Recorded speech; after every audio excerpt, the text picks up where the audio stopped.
କଣ କରିବା, ମୋ ଭାଗ୍ୟରେ ତ ଦୁଃଖ ଅଛି।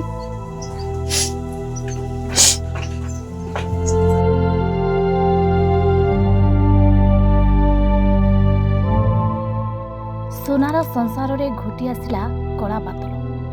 ଏକା କରି ଚାଲିଗଲେ 7 ପ୍ରାଣୀ କୁଟୁମ୍ବ। ଏତେ ନିଷ୍ଠୁର କାହିଁକି ହେଲେ ଭଗବାନ? ବାପା ଛେଉଣ୍ଡ ହୋଇଗଲେ 6 ଝିଅ। କଇଁ କଇଁ ହୋଇ କାନ୍ଦୁଛି ସ୍ତ୍ରୀ ବନ୍ଦନା। ଅଫେରା ରାଇଜକୁ ଚାଲିଗଲେ ନିରଞ୍ଜନ।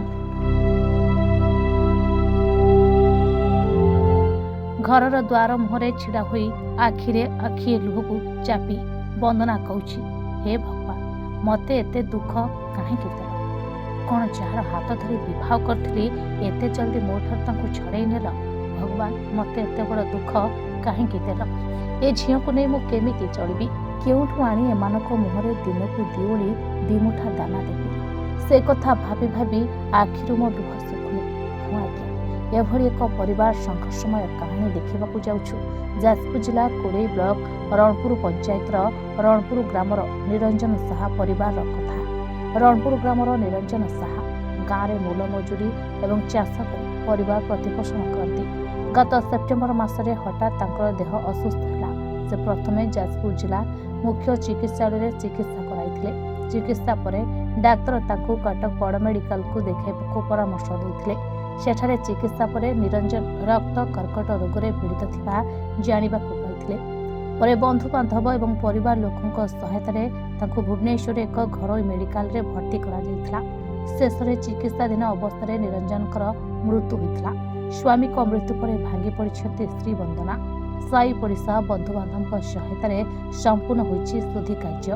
ଏବେ 6 ଝିଅକୁ ନେଇ କେମିତି ଚଳିବେ ସେ ନେଇ ଚିନ୍ତାରେ ବନ୍ଦନା। ସେପ୍ଟେମ୍ବର ମାସ ଯେଉଁ 7 ତାରିଖ ନା 9 ତାରିଖ ଗଣେଶ ପୂଜା ପଡ଼ିଥିଲା। ସେଇଦିନ ବସିଥିଲେ, ତାଙ୍କ ପାଟି ମାଡ଼ିରୁ ବ୍ଲଡ଼ ବାହାରିଲା। ଦେଖିକି ଛାନିଆ ହେଇଗଲେ। ତାଙ୍କୁ ଗଣେଶ ପୂଜା ବାସି ଦିନ ମେଡ଼ିକାଲ ନେଇଗଲୁ, କଟକ ରୁନ୍ ହସ୍ପିଟାଲକୁ। ସେଠି ଡକ୍ଟର କହିଲେ କି ବ୍ଲଡ଼ କ୍ୟାନ୍ସର ହୋଇଥିଲା। ସେ 2 ଦିନ ରଖିଲେ, 3 ଦିନ ଦିନ ପଠେଇଦେଲେ। କହିଲେ ତୁମେ ନେଇଯା କିମ୍ସ। ସେଠି କିମ୍ସ ନେଇକି ଡକ୍ଟରଙ୍କୁ ଦେଖାଇଲୁ। ଡକ୍ଟର ବି କହିଲେ ବ୍ଲଡ଼ କ୍ୟାନ୍ସର ହେଇଛି।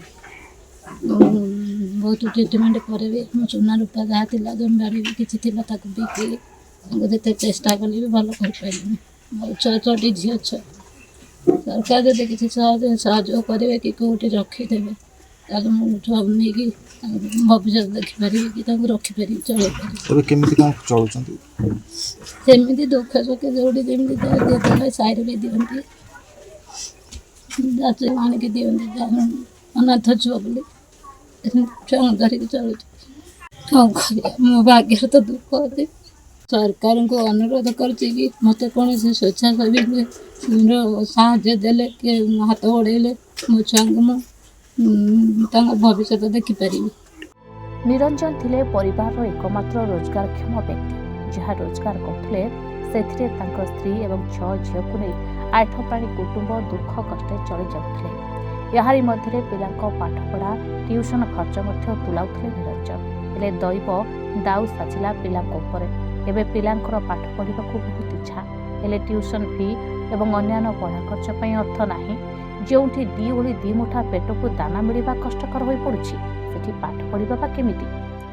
ପାଠ ପଢ଼ିବା ପାଇଁ ଆମର ଅସୁବିଧା ହେଉଛି। ଖାତା ନାହିଁ, ଡଟ୍ ନାହିଁ।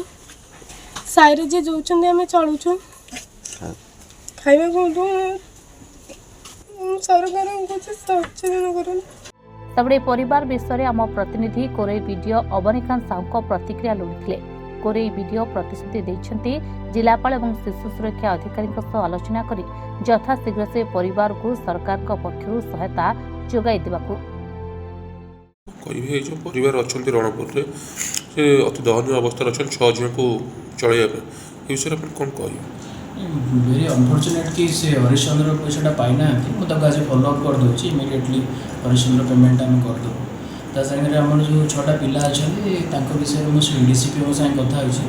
ସେ ମଧ୍ୟ କମିଟମେଣ୍ଟ କରିଛନ୍ତି ତା'ର ପଢ଼ା ଖର୍ଚ୍ଚ ଆଣ୍ଡ ଅଦର ଥିଙ୍ଗସ୍ ଦେଖିବେ ବୋଲି।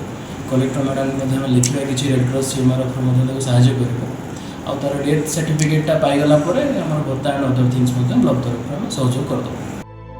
ତେବେ ଏଭଳି ପରିସ୍ଥିତିରେ ନିରଞ୍ଜନ ପରିବାରକୁ ସରକାରୀ କିମ୍ବା କୌଣସି ବୈଦ୍ୟାନ ବ୍ୟକ୍ତି ଏ ପରିବାରକୁ ସହଜର ହାତ ବଢ଼ାଇଲେ ଅସହାୟ ପରିବାରଟି ଖୁସିରେ ଚଳିପାରିବେ। ଯଦି ଆପଣମାନେ ସାହାଯ୍ୟ କରିବାକୁ ଚାହୁଁଛନ୍ତି ତାହେଲେ ତଳେ ଦିଆଯାଇଥିବା ଆକାଉଣ୍ଟ ନମ୍ବରରେ ଆପଣ ଟଙ୍କା ପଠାଇ ପାରିବେ। ଏହା ସହିତ ଯୋଗାଯୋଗ ନମ୍ବର ବି ତଳେ ଦିଆଯାଇଛି। ଯାଜପୁର କୋରେଇରୁ ସୁନୀଲ ଓଝାଙ୍କ ରିପୋର୍ଟ, ରିପୋର୍ଟର୍ସ ଟୁଡେ।